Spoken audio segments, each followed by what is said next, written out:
दोस्तों नमस्कार। Colonel Ajay CO Ajay astro money group first global astro finance digital channel से आपसे मुखातिब होता हूं। आज 5 मई सन 2023 फ्राइडे। दोस्तों आज के एपिसोड में हम चर्चा करेंगे चावल यानी राइस के बारे में। जानिए पूरी रिपोर्ट विस्तार से। आप हमारे चैनल पे नए हैं और यदि आपको चैनल पसंद आता है तो उसको लाइक अवश्य कीजिएगा, सब्सक्राइब कीजिएगा, साथ साथ बेल आइकन को जरूर पुश कीजिएगा ताकि नोटिफिकेशन के जरिए आप हमारी बात सबसे पहले सुन पाएँ।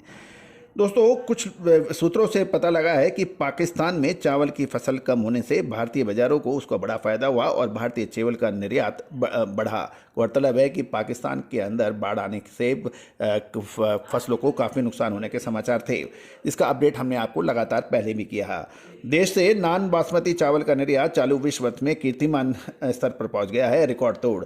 गत वित्त वर्ष में 2022-23 में चावल का निर्यात 20% की निर्यात ड्यूटी होने के बावजूद निर्यात का वॉल्यूम और वैल्यू दोनों ही नई ऊंचाइयों पर पहुंच गया है। ब्रोकन चावल के निर्यात पर प्रतिबंध और अन्य चावल पर 20% की ड्यूटी के बावजूद एशियन देशों में बांग्लादेश और चाइना ने भारी आयात किया और नॉन बासमती चावल का निर्यात 177.8 लाख टन पर पहुंच गया है। यदि हम कीमत की दृष्टि से देखें तो देश को 6.35 अरब डॉलर की विदेशी मुद्रा प्राप्त हुई है।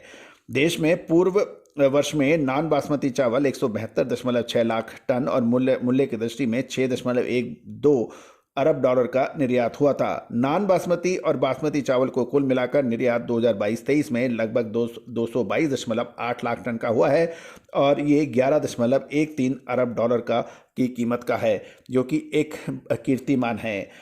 दोस्तों देश से परंपरागत खरीदारों के अलावा अन्य देशों में भी भारतीय चावल की डिमांड काफ़ी अच्छी देखी गई।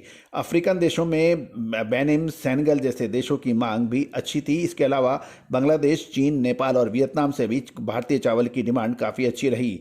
बेनिन जैसे देश ने 15.5 लाख टन नॉन बासमती चावल का भारत से आयात किया, जबकि पूर्व के वर्षों में 9.3 लाख टन की खरीदारी की थी, जो बढ़कर 15.5 लाख टन हो गई है।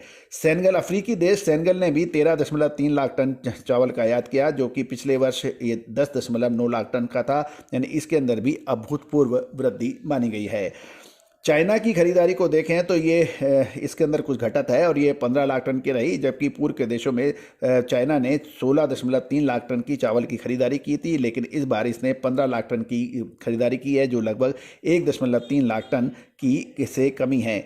बांग्लादेश में भी खरीदारी कम है, ये 8.4 लाख टन की खरीदारी की, जबकि पिछले साल इसने 16.2 लाख टन की थी, जो घटकर इस बार 8.4 लाख टन की है।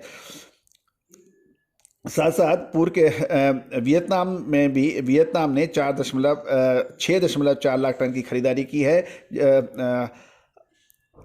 गौरतलब है कि भारतीय चावल, क्योंकि पूरे विश्व के अंदर इस बार खाद्यान्न संकट रहा, इसमें चावल भी शामिल था गेहूं के साथ, और गेहूं के दाम तेज बढ़ने की वजह से भारत ने चावल के निर्यात पर 20% की ड्यूटी लगाई, लेकिन उसके बावजूद भी भारतीय चावल के दाम और क्वालिटी इतनी आकर्षक रही, पूरे विश्व में इसको सराहा गया। आने वाले कुछ समय में चावल के दामों में तेजी की संभावनाएं बन सकती है, जिसका हम पूर्ण लगातार अपडेट दे रहे हैं। दोस्तों चावल के ऊपर अपडेट के लिए हमारे एक विशेष ग्रुप हमने क्रिएट किया है। चावल के पूरे हिंदुस्तान से पूरे नेशनल और इंटरनेशनल न्यूज़ के लिए और भाव के लिए हमारा एक ग्रुप है। उसके लिए ज्वाइन करने के लिए आप राइस ग्रुप लिख के आप हमें व्हाट्सअप करें। व्हाट्सअप को पर जो नंबर है उसको पहले मोबाइल पे सेव करें और राइस ग्रुप लिख के हमें व्हाट्सअप करें। हम आपको निःशुल्क चावल से संबंधित सारी जानकारियाँ उपलब्ध कराएंगे। All the very best, good luck.